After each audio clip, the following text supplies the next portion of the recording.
Bom, bem-vindo todas e todas. Nós estamos no nosso primeiro encontro. Dessa vez ele está sendo gravado remotamente, mas no nosso próximo encontro, que é dia 28, que é o Fórum para Dúvidas, nós estaremos de forma ao vivo e síncrona para quem quiser tirar dúvidas. Esse agora é o encontro com especialistas.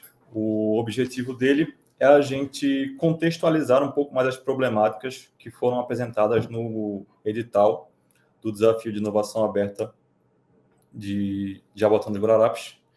E, para isso, nós trouxemos aqui 3 especialistas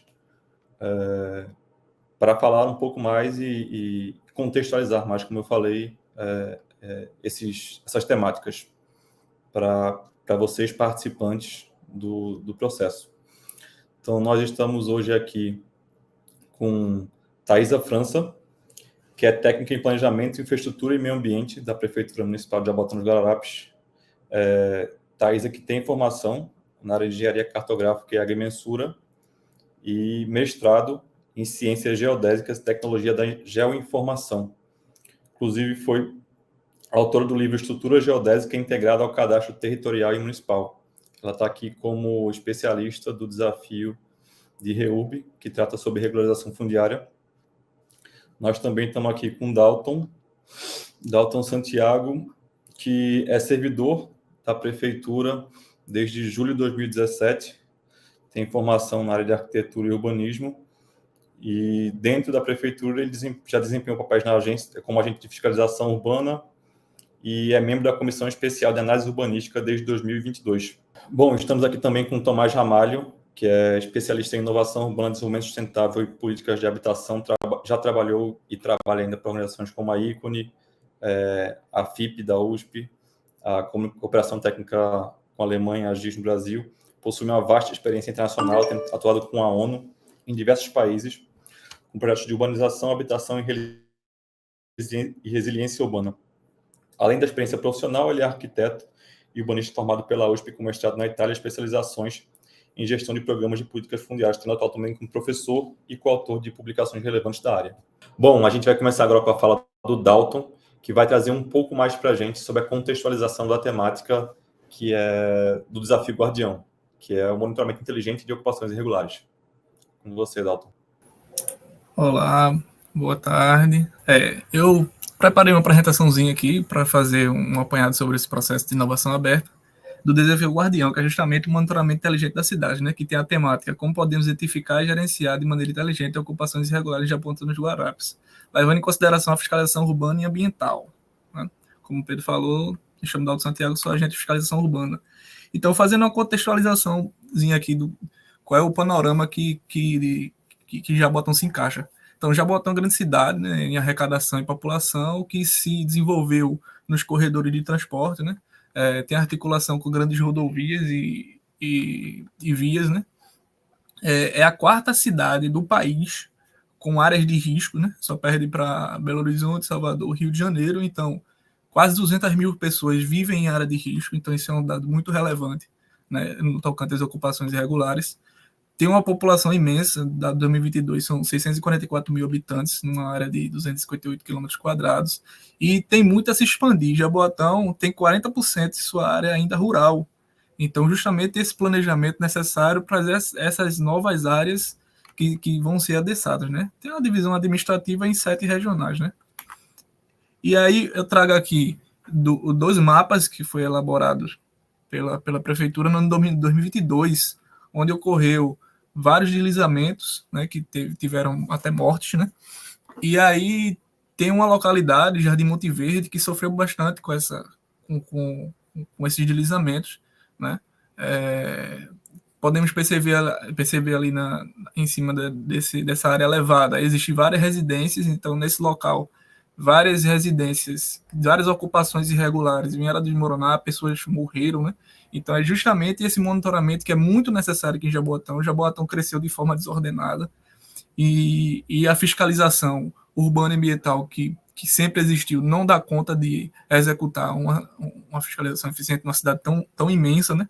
Daí a importância desse processo. E aqui o mapa de inundações também, né? Em 2022, grande área de Jaboatão sofreu com inundações. Temos aí imagem do Rio Jaboatão, em Jaboatão Centro, onde a gente consegue ver várias residências margeando um curso d'água, né? São ocupações de risco, né? Aqui trago também o zoneamento vigente, né, que está em revisão no plano diretor, e a importância do monitoramento das áreas de preservação. São diversas áreas de preservação que existem no município, são reservas ecológicas também, zonas de curso d'água que também sofrem com adensamento irregular, e trago também uma imagem aqui do bairro de Barra de Jangada, onde existem ocupações, né, que não são catalogadas, que justamente é o processo que tem que está se implementando, né, em áreas de preservação ambiental e em zonas de corpo d'água, né? E consegue se perceber também como o adensamento ele é descontínuo, né? Não tem uma formologia muito bem definida, né? São áreas muito orgânicas, podemos dizer assim.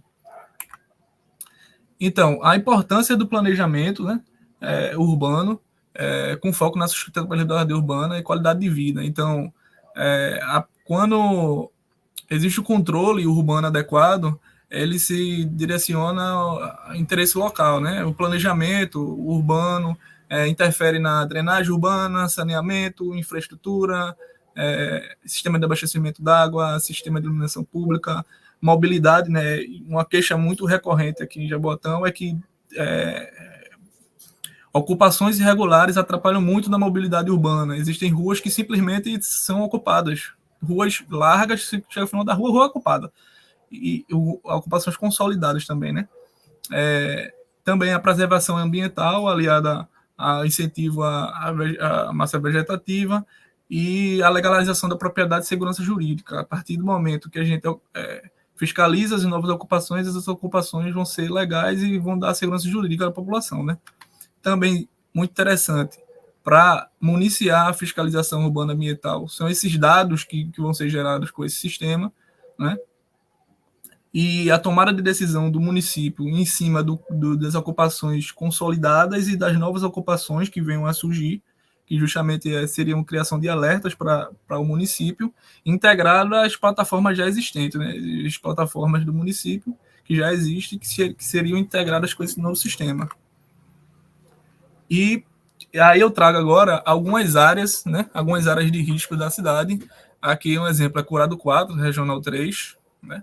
Que aí dá para se perceber como é que a morfologia dessa região. Tem zonas de preservação ambiental, tem áreas de morro, né, ao redor de um condomínio ali da década de 60, que são áreas remanescentes da Coab, que foram ocupadas de forma desordenada. Então, ocorreram deslizamentos, ocorreram mortes nessa área, né?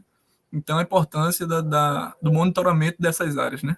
A gente pode ver também, ó, são rodovias que passam perto, tem o Alphaville, que é uma área formal, e essas áreas informais é que necessitam mais de um monitoramento adequado. Aqui trago também o Residencial Suassuna, é uma entrega nova da prefeitura que já está sofrendo com ocupações irregulares. Essa imagem aí, recente, e são comércios que se instalam nessas áreas, né? Que a fiscalização, inclusive eu já fui, a gente já agiu nessas áreas, só que é recorrente as ocupações, então um monitoramento adequado também seria muito interessante. Aqui no bairro de Barra de Jangada tem zonas de preservações ambientais que sofrem com ocupações também, né? Um exemplo que eu já tinha citado aqui, Piedade e Candeias. São ruas largas, ruas em áreas nobres, que sofrem com ocupações consolidadas de várias décadas e décadas, e ocupações novas, ampliações dessas áreas também. Então, o monitoramento dessas áreas também é muito importante.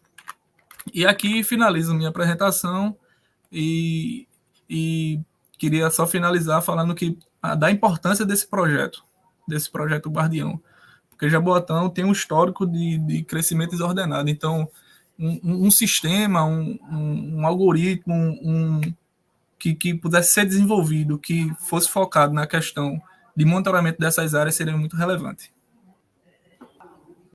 Bom, e agora, depois da fala do Dalton, a gente vai ouvir um pouco a Thaisa França para fazer um pouco agora uma contextualização do desafio REURB, então um pouco mais sobre a temática da regularização fundiária no município de Jabotão dos Guararapes. Boa tarde a todos. Jaboatão, acho que 70%, mais de 70% da densidade urbana de Jaboatão é formada por núcleos urbanos informais. Então, nós temos realmente, a palavra dada é desafio, um desafio imenso para conseguir regularizar e tornar essas pessoas que ocupam determinadas áreas de fato, se tornem a ocupar essas determinadas áreas de direito. E, diante disso, existe a lei que é norteadora, né, na regularização fundiária, que é a 13.465 de 2017. E essa lei, ela traz alguns indícios e a metodologia, junto com o decreto, né, de como a gente tem que executar essa REURB, seja ela ou seja ela S. O que quer dizer isso? Quer dizer que a REURB S, ela é para lugares que são núcleos urbanos informais, que são para pessoas que possuem baixa renda. E REURB ela é utilizada para os comércios, pessoas que já ocupam determinadas áreas e não têm o registro delas, mas que usam elas para comércio e não para fins de moradia. Então, diante disso, é um desafio imenso a gente trabalhar com essa densidade urbana que foi historicamente construída de forma desordenada, e agora a gente está fazendo essa retratação histórica, né, de forma espacial, que é legitimar essas pessoas através da regularização fundiária. Então, é importante considerar diversos aspectos diante dessa temática, e um principal dele é a dificuldade que é para aquisição de dados, né, seja eles dados espaciais e dados descritivos. O que são os dados descritivos? São exatamente as informações sobre a população, você traçar o perfil socioeconômico dessa população é importante, e de que forma você vai integrar todas essas informações em uma única base, pois a finalidade é exatamente o registro, né, o registro em cartório.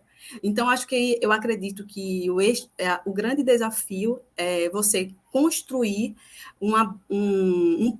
um sistema, posso dizer assim, que consiga integrar essas informações, desde a parte descritiva, que vai retratar o perfil socioeconômico da população daquela determinada área, que vai retratar as pessoas, né, que vai identificar a renda familiar, que vai diagnosticar a família e fazer essa localização espacial, dizer onde essas pessoas ocupam e onde estão, para que a gente consiga ter uma planta, né, que a gente chama de projeto urbanístico, e consiga registrar. Então, se a gente conseguisse aglutinar tudo isso em um sistema que pudesse dar maior celeridade a conseguir aglutinar essas informações para fim de registro, eu acho que é esse o grande objetivo, e que a gente espera obter êxito com as propostas enviadas. Complementando, eu acho que a diferenciação entre REURB-E e REURB-S é a renda. Então, é importantíssimo que a gente consiga definir a renda da família, porque isso é que vai caracterizar qual REURB eu vou aplicar naquele local e naquela determinada área. Então, acredito que seja importante a gente considerar a renda, né, que é um dado importantíssimo. Então, quando for ter o boletim, né, que a gente chama o boletim discricionário, contendo as informações familiares, a renda ela é a palavra-chave para que a gente consiga determinar qual REURB utilizar. E, além disso, a gente também tem um problema da temática nas áreas de preservação permanente, né, na APP. Então, existem ocupações nas áreas de preservação permanente, no leito de rios, em áreas que já sofreram inundação, e que a gente precisa, sim, desenvolver estudo, cadastrar essas pessoas, para que a gente... Então, é importantíssimo também considerar essa parte ambiental também, dentro da construção do projeto da REURB para o município, né? O município, em 2022, nós sofremos com a enchente, em que foi bem drástico, e a gente percebeu que o déficit habitacional no município é imenso, e que a gente precisa, sim, aplicar a REURB, e a REURB com a finalidade de mudar também, de ter obras de infraestrutura, de melhorar a vida das pessoas, que a REURB também tem essa finalidade, não apenas na titularização. E agora a gente vai concluir o encontro de hoje com uma contextualização das temáticas de maneira não só de Jaboatão, mas também olhando para o Brasil e afora, quais são as novas inovações que estão sendo pensadas nessas áreas. Não, perfeito, Pedro. Obrigado. Não, primeiro, parabenizar aí as apresentações do Dalton e da Thaisa, né, que vão facilitar bastante aí o trabalho de vocês. Mas é primeiro para vocês entenderem o contexto de todo esse programa, né, que o Instituto Ícone tem desenvolvido junto com a Prefeitura de Jaboatão. Então, se trata de pensar uma visão dos 450 anos, né, de Jaboatão dos Guararapes, dos próximos 20 anos. Esse material talvez seja importante vocês darem uma olhada aí em metas, né, em alguns objetivos, metas e projetos que foram já identificados nos fóruns, porque mostram um conhecimento coletivo muito grande. Isso tratou muito da temática, né, de ocupações irregulares, de REUB, porque isso é uma pauta muito relevante para a população. E a partir dessa visão de 20 anos, você produz um plano diretor de 10 anos, mas esse não é um plano diretor comum. Esse é um plano diretor que vem acoplado com projetos estruturantes, de um lado, né, de ações de integração de política pública por meio da metodologia do urbanismo social para transformação de territórios, e, por último, essa componente de inovação aberta que vocês estão trabalhando agora, que é para pensar os gargalos da gestão pública, do dia a dia mesmo, né, de uma prefeitura complexa, como é Jaboatão, e um território complexo, como vocês puderem ver aí nas apresentações anteriores. Né? Então, percebam a importância desse desafio dentro desse contexto total. E o que a gente chama isso? Né? A gente chama isso de uma nova geração de plano diretores. Por que isso? Porque o plano diretor é esse plano guarda-chuva, mas ele vem acoplado projetos, ações mais imediatas, mecanismos de inovação da gestão pública, né? E, por último, ele está ancorado nessa visão mais ampla, né? Numa visão, ele não se reduz ao seu tempo de plano, ele vai um pouco mais amplo. O que é que tem se discutido, pessoal, muito? Né? Vocês viram que os dois temas, eles conversam bastante, dialogam bastante, né? Então, um tema, ele trata de monitorar a ocupação irregular, e aí a gente tem que entender uma dinâmica urbana que ela é muito simples, né? Em geral, as áreas de ocupação irregular são aquelas áreas que têm fragilidade ambiental, né? São as áreas de preservação permanente, em geral vão ser o zoneamento ambiental, né? No caso de Jaboatão, as EPAs, que vão terminar sendo elas as mais vulneráveis a esse tipo de ocupação, por um motivo simples, né? É o que sobrou para quem não consegue resolver o seu problema habitacional por mecanismos formais, né? Então, as pessoas vão a toda a dinâmica. Claro que há processo também aí de grilagens de terra, etc. Então, as duas temáticas se conectam e é importante vocês tentarem trazer essas sinergias, né? Eu acho que boas soluções, elas vão trazer sinergias que contemplem o uso dos dados, né, de um dos desafios dos guardiões, que possam ser utilizados, né, pelo outro desafio, né? Porque uma parte da população, no desafio de monitoramento de áreas irregulares, ela não vai permanecer, principalmente pelo tempo de permanência, pelas características sociais, por uma série de coisas, mas outras, ela vai ter, talvez, né, a solução dela não seja o reassentamento, seja a regularização, né? Eu acho que eu queria pontuar uma coisa que a Thaís colocou, que é muito importante, Thaís, e que é uma discussão nacional, né? Você falou muito dessa regularização feita em áreas ambientalmente sensíveis, né? As APPs, você deu o exemplo das APPs. A verdade é que a legislação, né, de 2017, ela só tem essa dualidade, né? O S e o S social, o E específico, para quem pode pagar, para quem pode contribuir. E, na verdade, a gente vê que falta letrinhas, né? A letrinha A, por exemplo, né, do AREUB, que pense a dimensão ambiental, como você colocou muito bem, ela não foi pensada, né? E como é que poderia ser, né, essa regularização? Nacionalmente tem se discutido muito que quanto mais você leva a infraestrutura, e isso o Dalton mostrou, né, no exemplo do condomínio Suassuna. A prefeitura leva a infraestrutura para um lugar e, obviamente, vai surgir a ocupação irregular, porque há uma carência de infraestrutura, e a partir desse momento que há infraestrutura, começa a surgir comércio, começa a surgir novas ocupações, porque as pessoas preferem ocupar onde já tem infraestrutura, onde elas sabem que vai ter alguma mobilidade, onde vai ter aquilo. Então, uma das soluções que se tem dado para essas áreas ambientalmente frágeis são infraestruturas pulverizadas. Em vez de você levar a rede formal de esgoto, ou em vez de você levar a rede formal de abastecimento d'água, você cria estruturas pulverizadas, captação de água de chuva, sistemas de saneamento, né, de fossa biosséptica, que são para baixa densidade e que nunca vão permitir um aumento da densidade da área, né? Então, são as chamadas infraestruturas verdes ou soluções baseadas na natureza. Claro, eu estou falando isso em termos de concepção urbanísticas. Em termos nacionais, a gente tem a lei, o novo marco de saneamento, né, que permite você trazer soluções e tecnologias inovadoras e adaptadas a isso, né? Então, isso está calcado lá. Acho que vocês têm que olhar para as legislações, então tem uma série de legislações aí importantes, mas assim, não se prendam a ela. Acho que o objetivo do desafio, né, é trazer coisas fora da caixa, que não se prendam a isso. As sinergias, elas são fundamentais e tentem ancorar isso nas agendas internacionais, tá? A gente tem uma agenda 2030, que a maioria de vocês deve conhecer, né, que traz os Objetivos de Desenvolvimento Sustentáveis. E aí, para esses dois desafios, o ODS número 11, ele é super importante, né, que é o desafio de cidades e comunidades sustentáveis.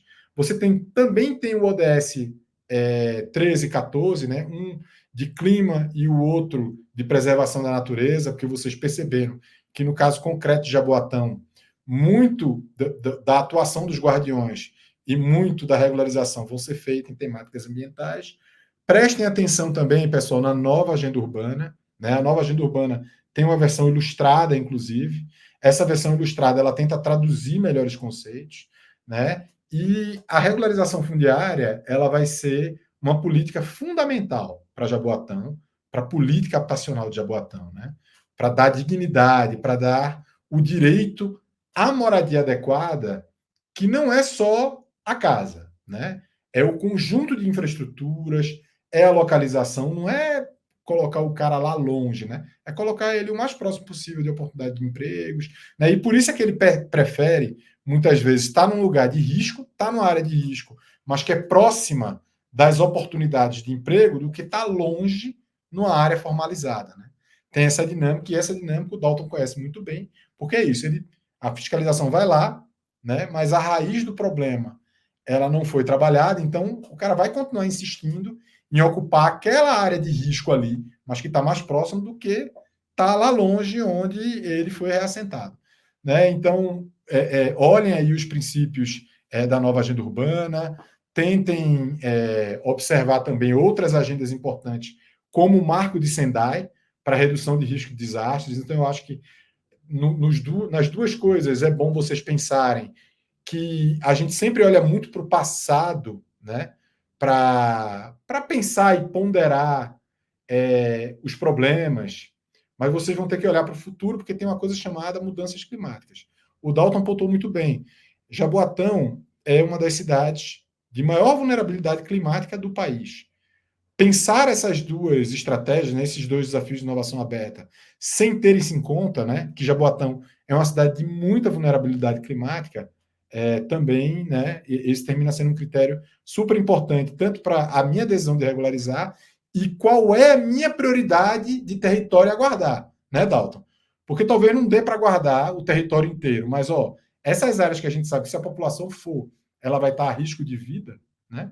Então, vocês vão ver que tem 7 metas, né, do marco de Sendai, do quadro de Sendai, dê uma pesquisada, eu acho que é outra agenda extremamente importante para isso. E aí, pessoal, a última coisa entendam que vocês estão produzindo uma solução para uma administração pública, né? Essa administração pública, ela tem seus desafios, ela tem prazos políticos e os prazos políticos são dados da realidade, tá?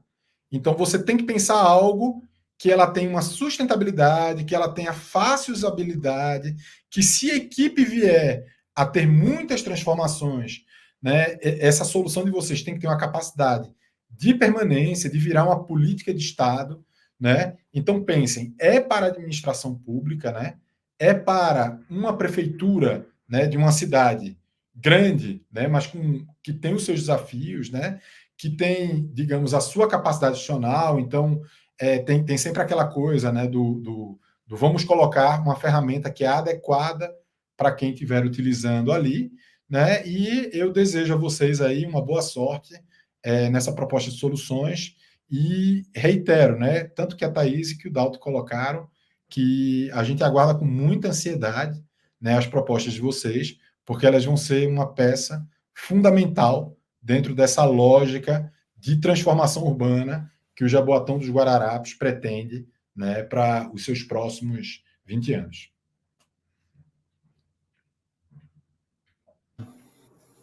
Muito bom.